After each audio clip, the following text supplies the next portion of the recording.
My name is Sujit Bhatt. Welcome to you all. I would first and foremost like to start by thank you for choosing CU Boulder, and would like to thank you for signing up for my class. This is the remote section of APPM 4350. There are also two in-person sections taught by Professor Harvey Seeger. And so it's weird because we have a remote section and an in-person section, but since this is a remote section, for me, that means, all of the modality of this course is remote. So for those students who want an in-person section, I would recommend switching to one of the other sections. There's one component. So I'm gonna, today's the first day. So I'm gonna go over the syllabus and talk about how the class works, and also introduce you to some folks. So actually Zikra here is our course assistant. So Zikra, hi Zikra, thanks for showing up. So Zikra took the course last year, and part of the class, we have some projects at the end of the semester, and I'll go over the syllabus here in a second. And the course assistants are here to give us support for the projects, as well as homework on the in office hours. Hey Zikra, do you want to tell us something about yourself, your major, or something about? Oh yeah, hi. I'm majoring in engineering physics with a minor in applied math.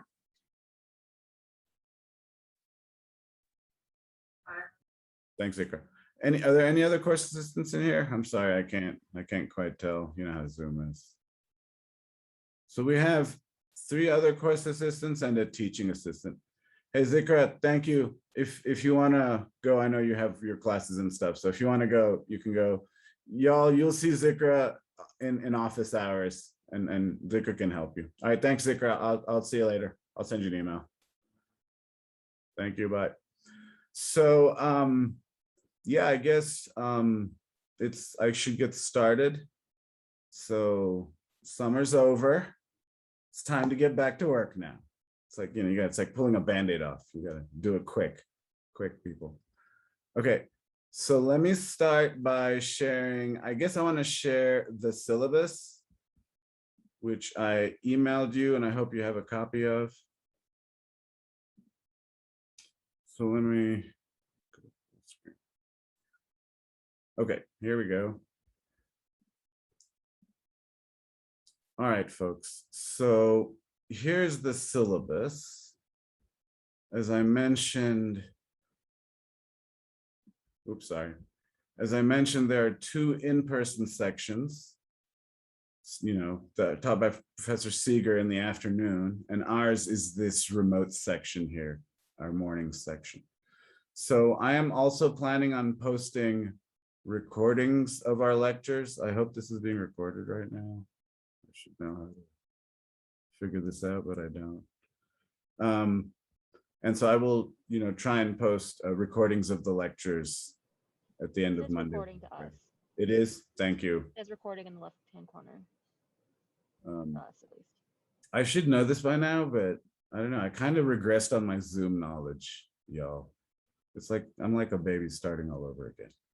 Anywho, so so the textbook is Applied Partial Differential Equations by Richard Haberman, but we also have some supplementary notes written by Harvey, and I will also send you a copy of my lecture slides. Like I will try to send them to you 24 hours before, or I'll just probably end up I'll just start to directly upload them to Canvas in the module like 24 hours before, and you can access them there.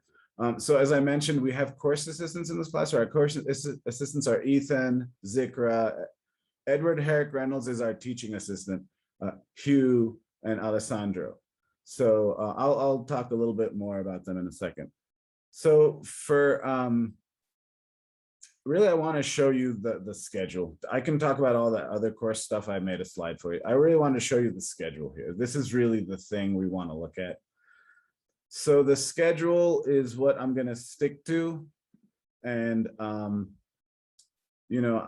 main things are the topics that we cover will be listed right here.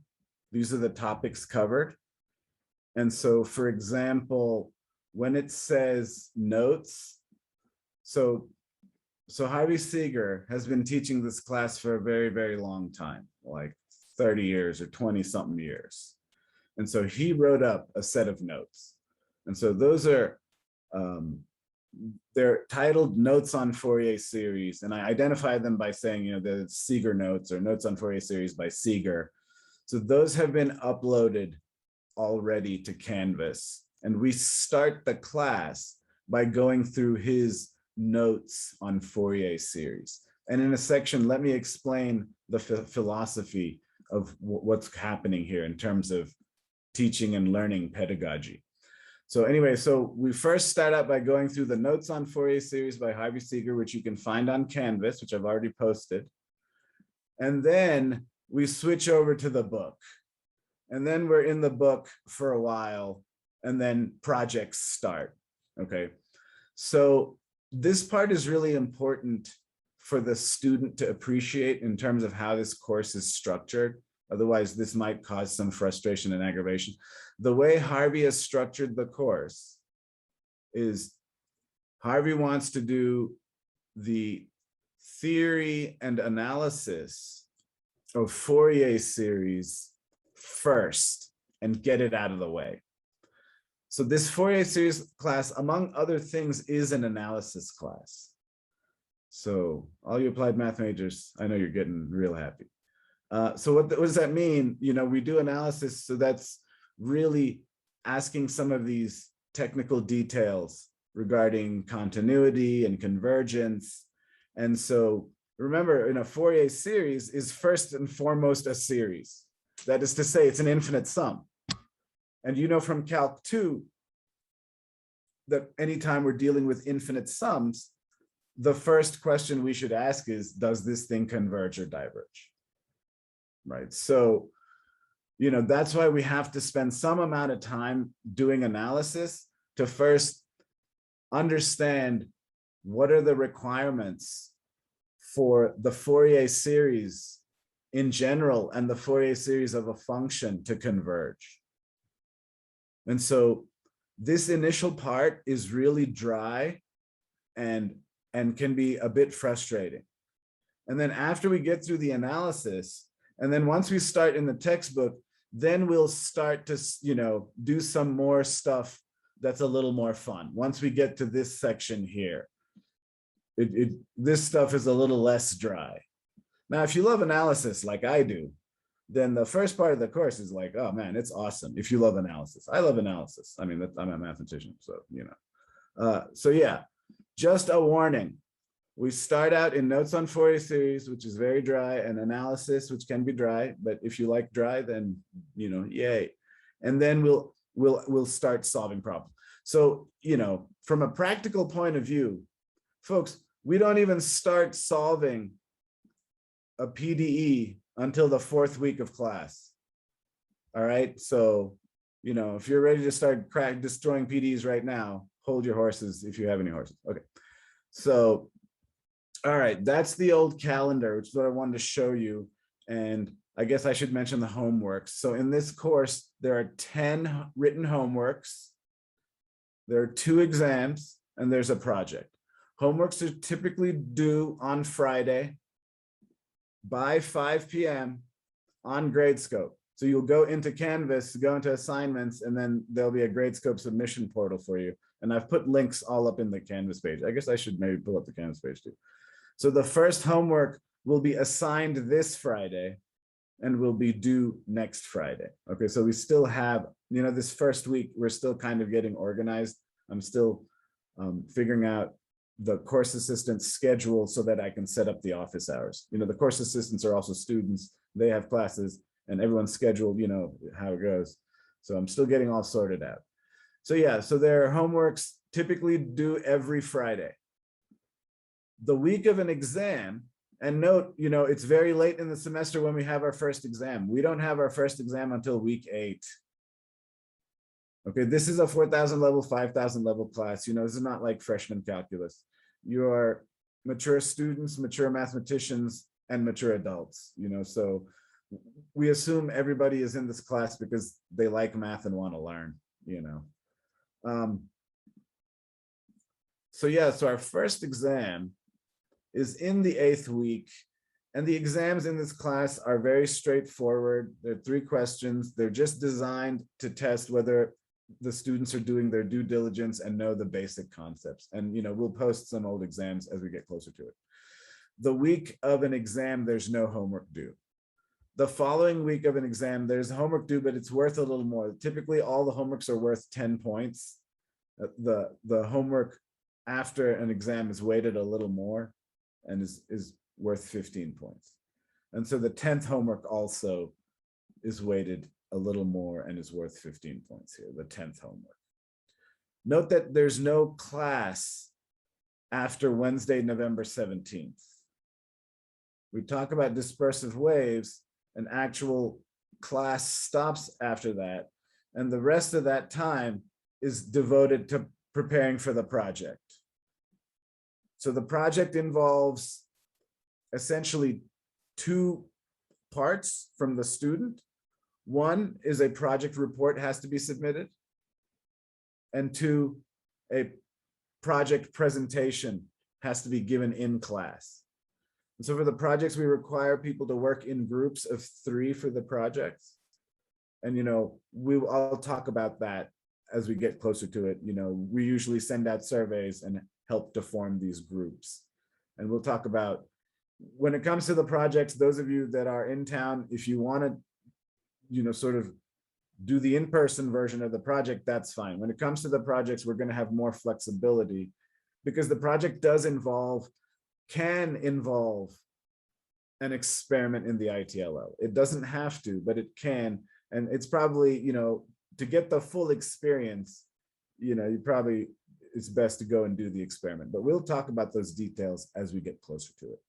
So yeah, then the oral presentations start December 3rd, and there's no final exam in this class. You know, it's the project is your final, essentially. It takes the place of the final. So the homework assignments will be posted on Canvas. Each presentation, so there's a question from a student, how long is each presentation? So since every group has to present, they cannot be very long.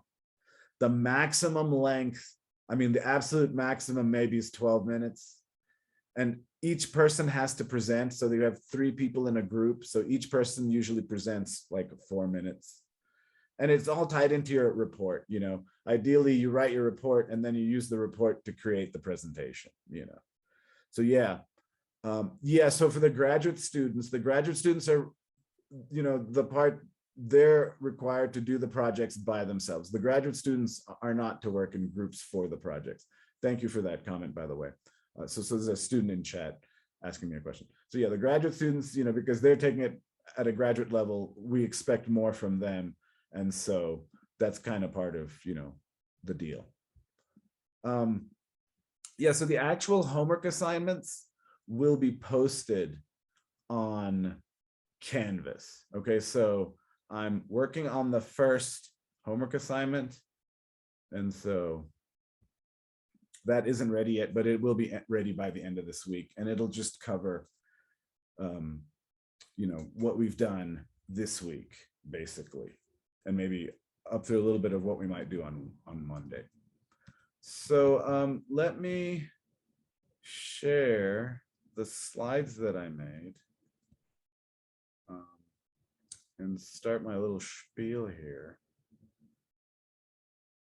So do not want to update my computer right now. All right, here we go. Bam. So let me share this. All righty. All right, everybody. So these are my slides for the first day of class, as well as a review of material. So, you know, APPM 4350 is one of these classes where you'll use a bunch of stuff that you learned in a bunch of different other math classes. There isn't any math that you haven't studied. You know, we're not going to really do anything new in that sense. Everything we do will use something you've studied before. It's just we probably haven't used it in the way we're about to use it. So in that way, it's not that bad. You know, the initial part is what is a little tricky, the analysis, the notes on Fourier series by Harvey Seeger, when we really get into the analysis. And we'll talk about that. I do like the structure of it. It's like kind of like you get the harder stuff out of the way at the beginning, and then the rest of it settles down, you know. So that's the thing. So my name is Dr. Sujit Bhatt. My office hour is after class on a separate Zoom link that is posted on the Canvas page, is on the syllabus. So 11:10 to 12. I also teach an in-person Calc 1 class. It's actually the year-long Calc 1. Yes, we have a year-long Calc 1. And so after my office hour, I have to drive down to campus to teach that class. So there's some space issues on campus this semester, so that's why I'm going to be teaching from an undisclosed location outside of Boulder that may or may not be my home. I don't know, it got dark all of a sudden. So our teaching assistant, our graduate teaching assistant is Edward Herrick Reynolds. Eddie will help with office hours, project support, logistic support on the homework, you know, and stuff like that. The other professor teaching this course I should mention is Dr. Harvey Seeger, and he teaches the class at 12:40 and 1:50, I believe. So if, you know, the syllabus is very simple. There are 400 points in the syllabus. Basically, the homework portion of it counts for 1/4 of those 400 points. Okay, so there are 10 homeworks, 10 written homeworks. 8 of them are worth 10 points. 2 of them are worth 15 points. But in actuality, each homework, like a regular homework, will be worth 100 points. And then we scale that score 100, we just divide by 10. At the end, we scale your total homework score, the total number of points you earned, divided by the total number of points possible. We multiply that by 100. Okay, so, but yeah, so at the end of the day, the homeworks account for 1/4 of your score. And I believe, yeah, one 10-point homework is dropped. So, you know, there's a little bit of leeway there. Sometimes, you know, things go a little not as we planned. So there's a little bit of leeway there. The lowest 10-point homework is dropped. And so that counts for 1/4 of your grade. The exams, as I mentioned, so the homework will be submitted on Gradescope. Essentially, everything will be submitted on Gradescope if you're in the remote class, obviously. The exams, there will be 2 evening exams, as I mentioned, when we looked at the syllabus, the calendar. So on Thursday, October 14th, Thursday, November 11th, from 5 to 6:45 p.m. So I want to let you know ahead of time so that you can check your schedule and let me know of any conflicts. And so the sooner you let me know of any conflicts, the sooner I can, you know, find a way to resolve those. And of course, if you have any special needs, you know, also to let me know as soon as possible.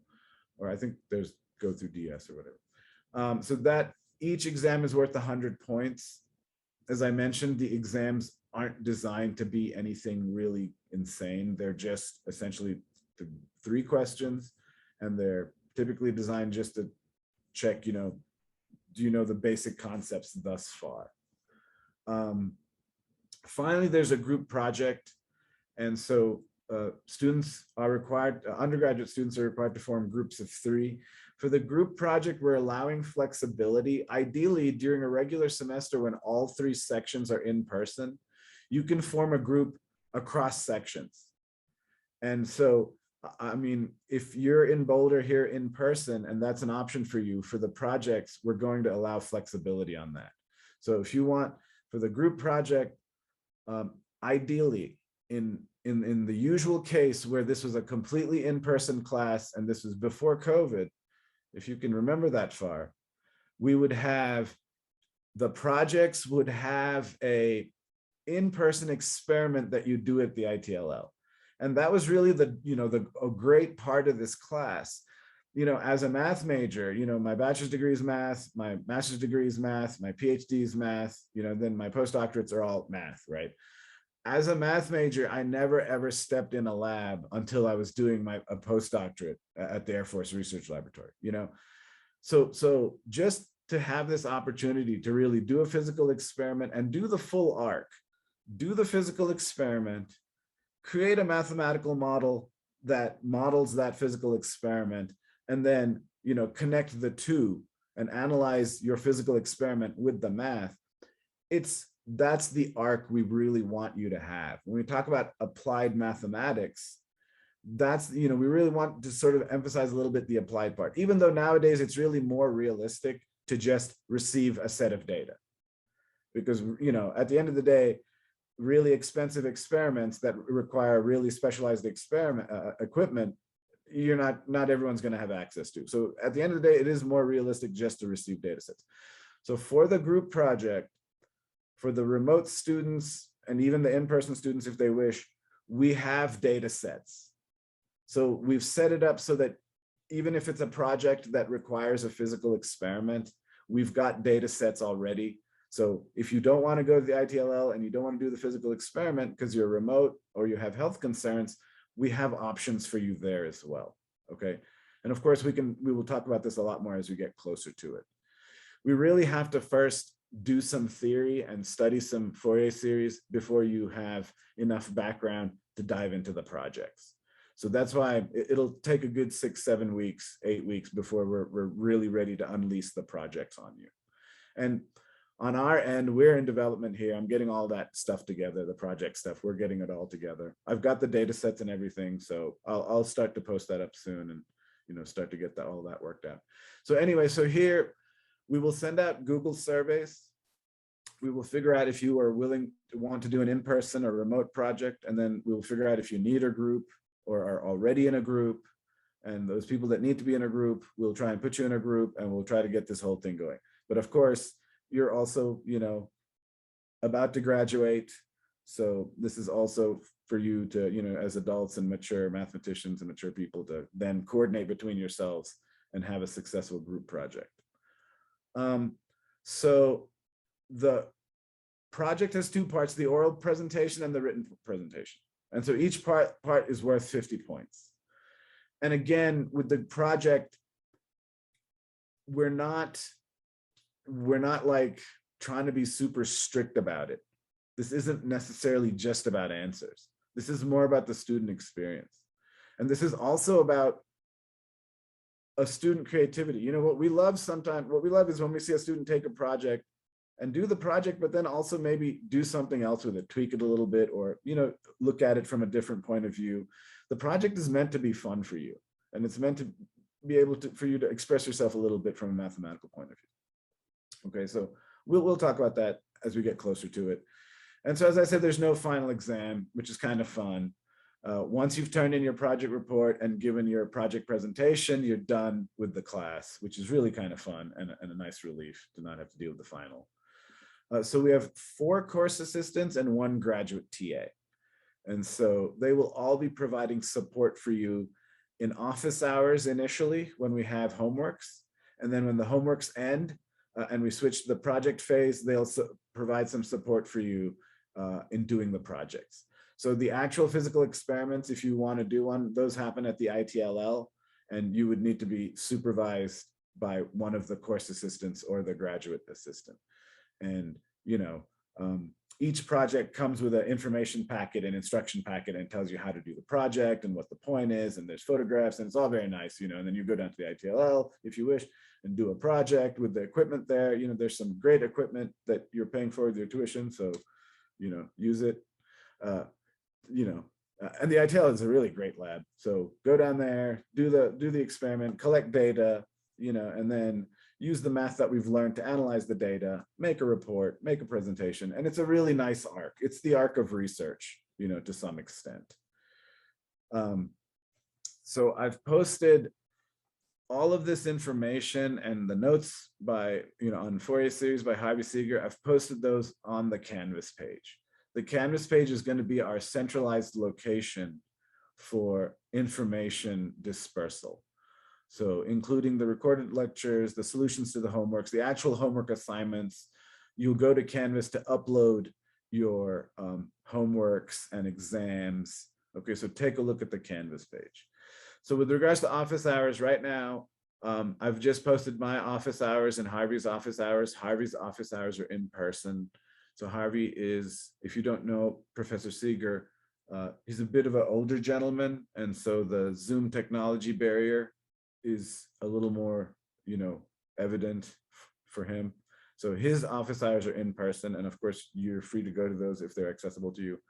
The course assistants will offer up to 6 hours per week of office hours. And currently, in theory, those office hours will be both in person and Zoom accessible. So that's the plan. And as I said, I'm in the process right now of coordinating everyone's schedule and figuring out when office hours will actually be. So hopefully I'll get that done in the next couple of days here and post that on Canvas. So before I go any further, I just want to stop for 1 second and see how y'all are doing. Do you have any questions? Okay. So this is a fun class. The homeworks aren't hard, but sometimes they do require, a little bit of going through the office hour or whatever. And as I said, the first couple of weeks where we're going through the notes on Fourier Series is a little bit dry. All right, so just hang in there. The whole course is not going to be like the beginning of this course. It's really, once we get through the analysis and start solving PDEs, then, I don't know. I like both of it. It's different. It's just different flavors. It's whatever you're into. It's all good, right? I mean, it's all math. So how bad can it be? So, all right, let me do my spiel here.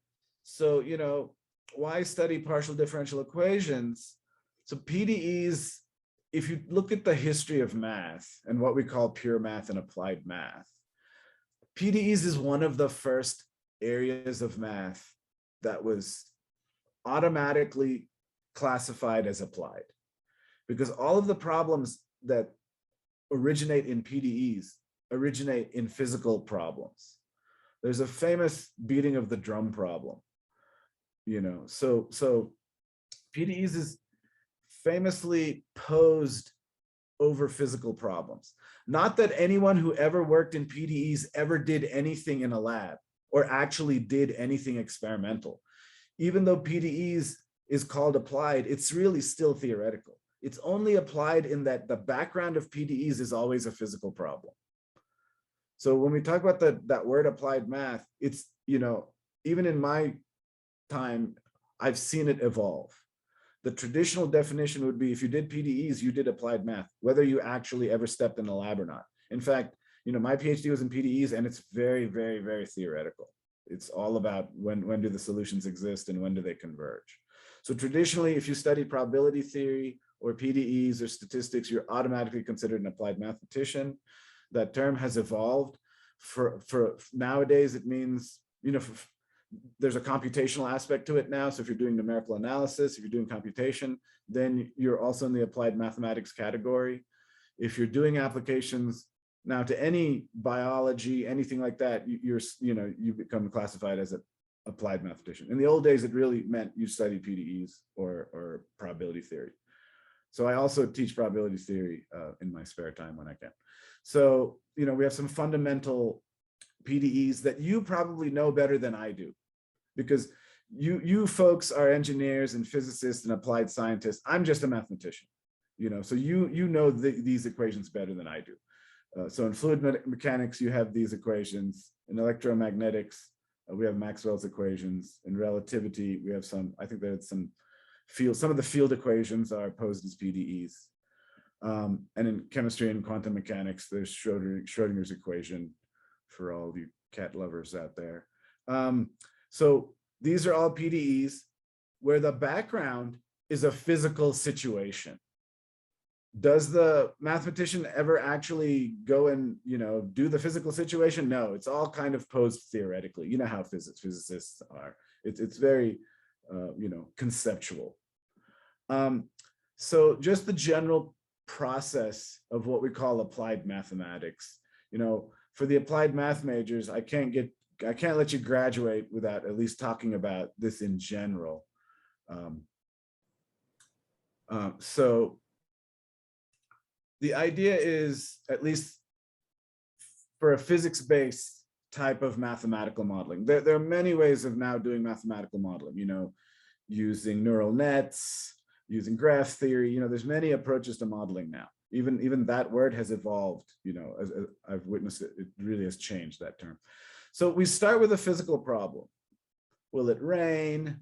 Do humans cause any impact to the climate? How do solar panels work? Then we create a model, which is typically just a bunch of mathematical equations that are physically motivated. What do I mean by physically motivated? Using physics. In this class, they're typically all physics-based models.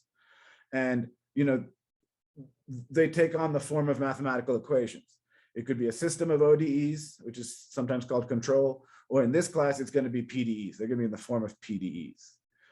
So then once we've created a model, we find a solution. And so that's why, that's what we're studying in this class. So for example, for our PDEs, we'll, for example, use Fourier series to solve the PDEs.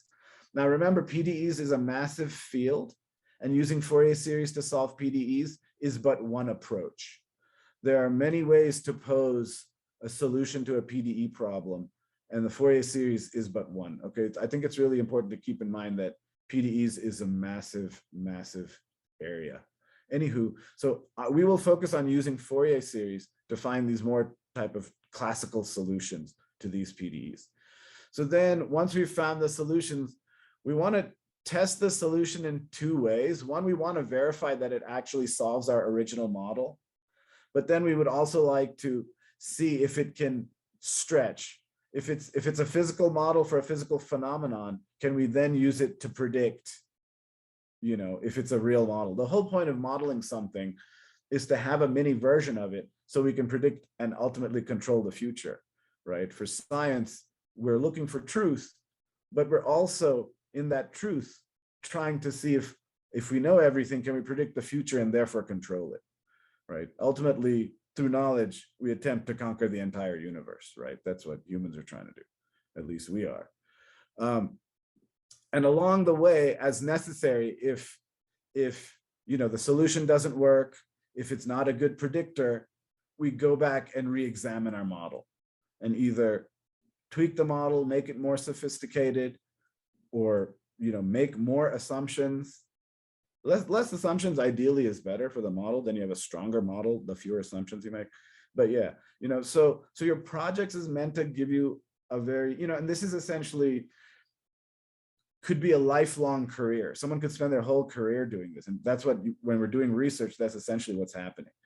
A lot of mathematicians will focus on a particular field and they'll refine that problem and try to solve more problems with it and stretch that problem and just keep refining it, and pushing forward. And, when someone does a PhD dissertation, that's all they're doing. They're taking work that someone else has done and then trying to extend it a little bit, in a meaningful way. So yeah, the projects here is meant to hopefully kind of give you a sense of that modeling procedure of having a physical problem, having a mathematical model, collecting data, and then trying to resolve the two, the mathematical model and the data, So as I said, PDEs, partial differential equations, is a massive, massive field of study. You can spend your whole life studying PDEs, and that's what I'm doing. And so are we trying to solve all PDEs in this class? Heck no. I mean, that's impossible. The easiest thing to do is to sit down and just randomly start writing up partial differential equations. It's in any class, the easiest thing to do is sit down and just randomly create very, very difficult problems, right? In a calculus class, you could just sit down and just write out a horrendous integral, and it may or may not be able to integrate. So when we take a calculus class, we don't learn how to integrate every function, So here, yeah, we're not going to be able to solve all PDEs. That's just not possible, Are we going to solve all PDEs in physics? Again, this is too broad. The problems involved are too fundamental. They're too, deep. Each one you could spend your whole life studying. Some people just spend their whole life studying Euler's equation. You know what I mean? That's all they do. I'm an Euler's man myself. So because of Euler's equation, I got a PhD, and now I'm teaching a class and I have money to live. So yeah, I love PDEs. Sign me up.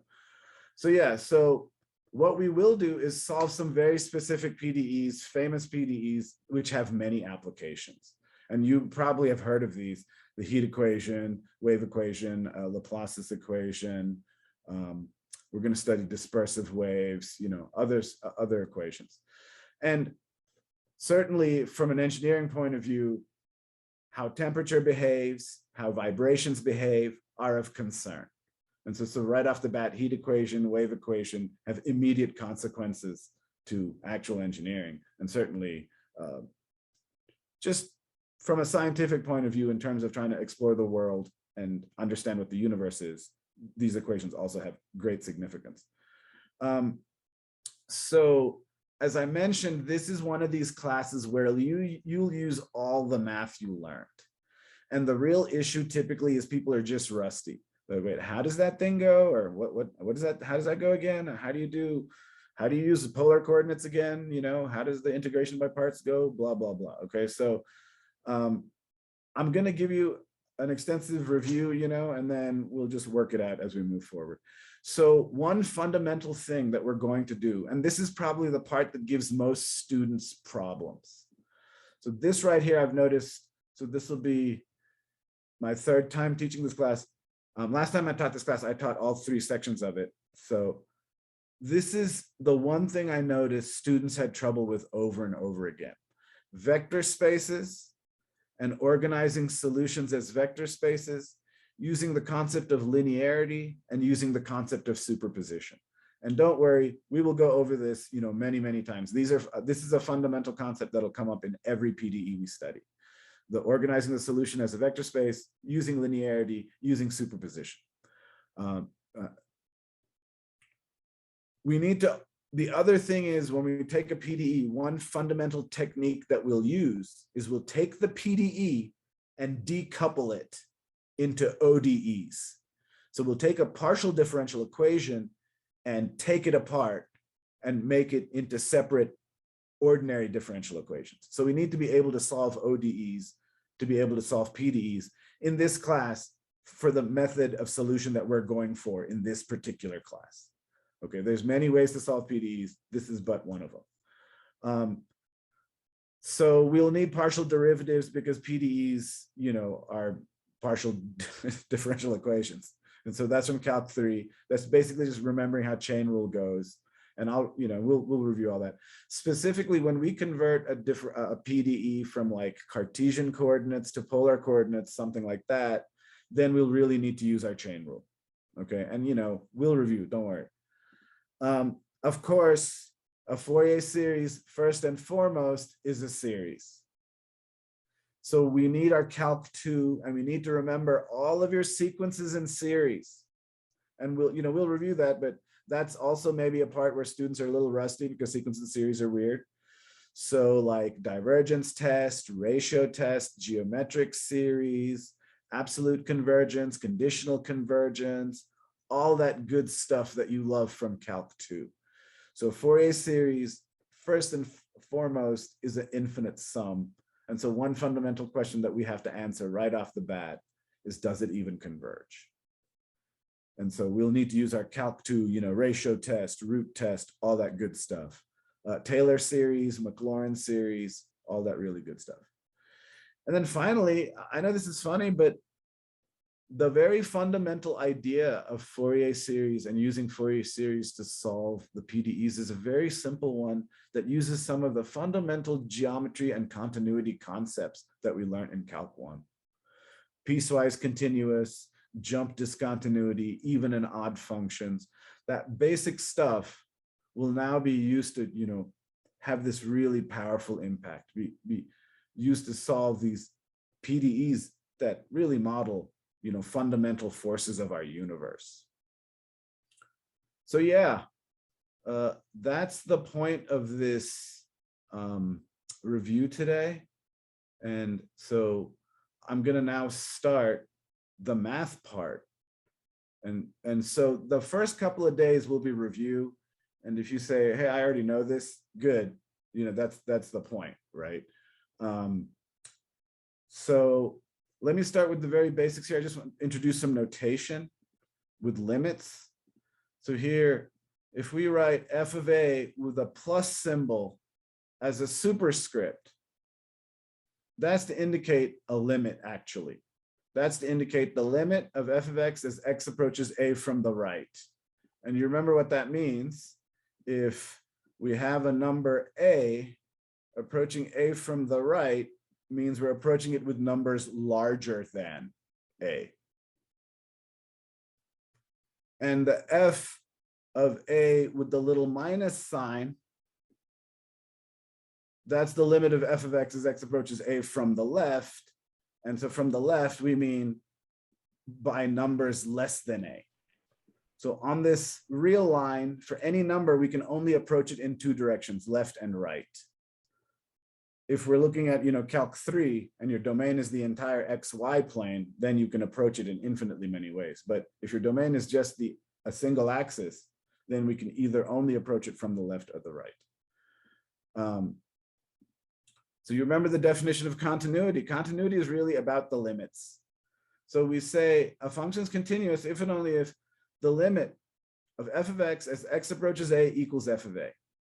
But when I say the limit, that's a two-sided limit. You remember in Calc 1, when we wrote limit, all right, now I'm gonna torture you with my handwriting. Check this out. If we wrote this limit, if we didn't say anything, remember this was a two-sided limit, right? This meant limit from the right and limit from the left had to exist. So remember, when we say a limit exists, we mean the limit equals a real number. Had to exist and had to be the same real number. It could be that the limit from the left and right both exist, but they're going to a different number. Then we have a jump discontinuity. So continuity happens when the limit from the left and the limit from the right are real numbers and they're the same real number. Oh, and the function's defined at the point, so we don't have a hole. So here, when we say f of a equals f of a, we're saying the function has a value at a is in the domain. So here there's no hole, the limit from the left and the limit from the right are approaching the same number. So that's our, definition of continuity. We always, traditionally like to define it with a visual definition, right? That you can draw the line without taking the pencil off the page, but I hate that definition. So we say f of x is continuous on an interval if it's continuous at every point. And we say a function is an even function if and only if f of negative x equals f of x on the interval I. And even and odd are going to play a very, very big part of this class. A function is said to be odd if and only if f of negative x equals negative f of x. So let me show you an example of my favorite even and odd functions. So we like to look at cosine. Typically we've been conditioned to look at cosine from 0 to 2 pi. In this class, we must look at, so we usually like to look at cosine from 0 to 2 pi.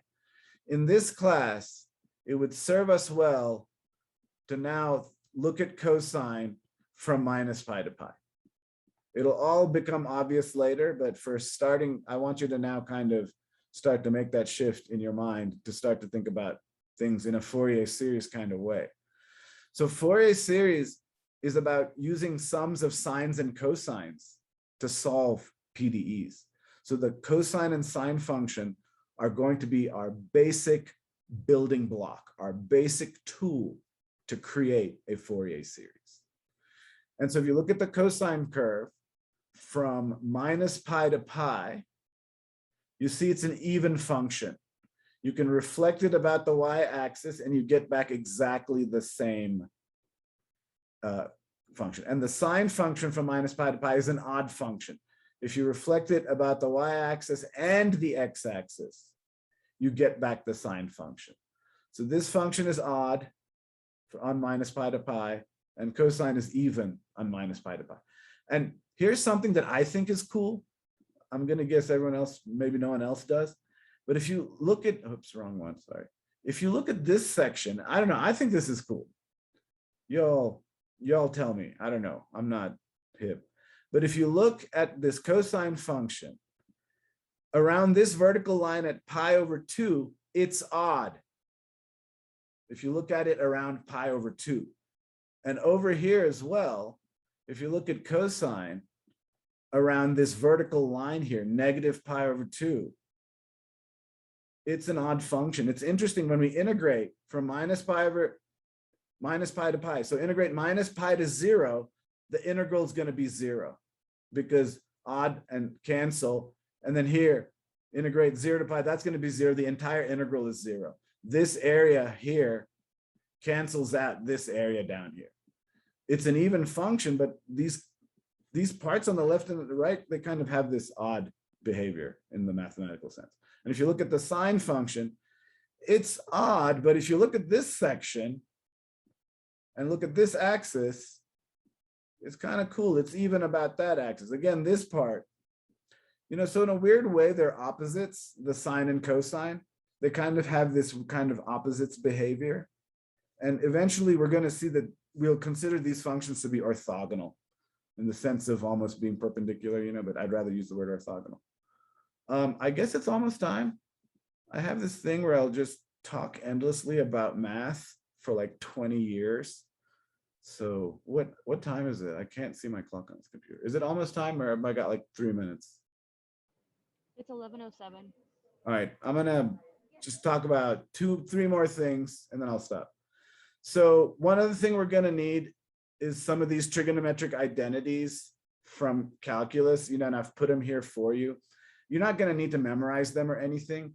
You're just gonna have to remember what we use them for. So one of the uses we use them for is to come up with the identity for terms like this, sine times cosine.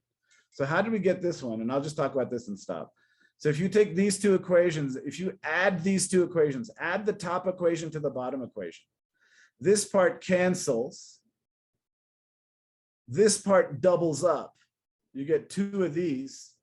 So if I divide by 2, I get this equation. Sine of alpha times cosine of beta is sine of alpha plus beta plus sine of alpha minus beta divided by 2. So the next question is, who cares and so what? So what is helpful with that formula is now if I want to integrate something that looks like sine times cosine, I can use this formula to integrate that. And why is that important? Because sine and cosine we're going to use that to build Fourier series. And I'll show you this integral will actually turn out to be an inner product. And so the way we're going to do this integral is to use these specific formulas from Calc 1. Okay, so, it's been a while, so I just wanted to remind you of these formulas. And I'm going to start right back up here at this slide on Wednesday. All right, folks, I thank you for your time. I'm going to stop right here.